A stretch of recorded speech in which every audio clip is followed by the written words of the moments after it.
Carolyn Porco. At one point, she quietly whispered something into his ear, and he bellowed to the entire audience, "Oh, so now she's calling me an asshole."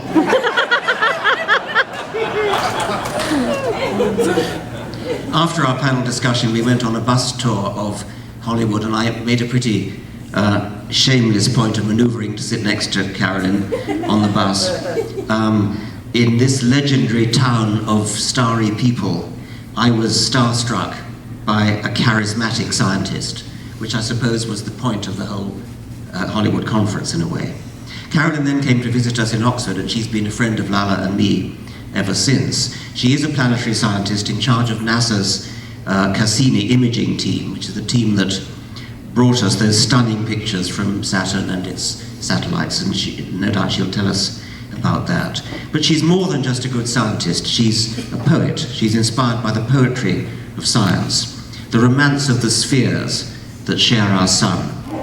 She's the nearest approach I know to a female Carl Sagan, a poet of the planets, a singer of the stars.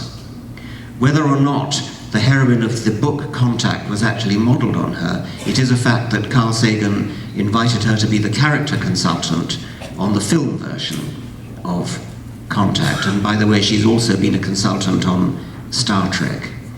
The film version of Contact gives me goosebumps. The moment when the heroine, Ellie, who I suspect is modelled on Carolyn, is woken up by the unmistakable sound of the first communication from an alien intelligence.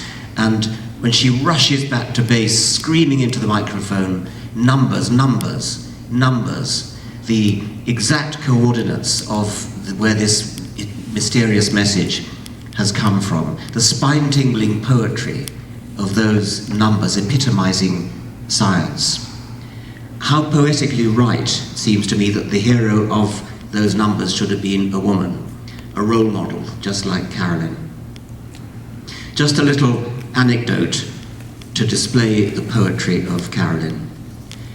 A beloved professor from her days at Caltech was the geologist Eugene Shoemaker, co-discoverer of the famous Shoemaker-Levy comet. He was a pioneer of astrogeology, and he was part of the Apollo space program. He was in the running to be the first geologist to set foot on the moon. But he had to drop out for health reasons, and so he turned to training astronauts instead of actually being one. In 1997, Shoemaker was unfortunately killed in a car crash in Australia. Carolyn, in her grief, raced into action. She knew that NASA was about to launch an unmanned craft which was programmed to eventually crash land on the moon after its mission was accomplished. She managed to persuade the powers that be at NASA to add her former teacher's ashes to the spacecraft's payload. Gene Shoemaker's ambition to be an astronaut was denied him in life, but his ashes now lie on the moon's surface where no wind stirs them. It's said that Neil Armstrong's footprints are almost certainly still there. And she sent a photographic engraving bearing these words that Carolyn chose from Shakespeare.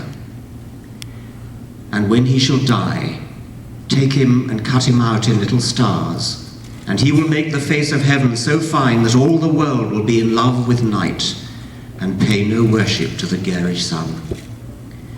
Ladies and gentlemen, the wonderful Carolyn Porco.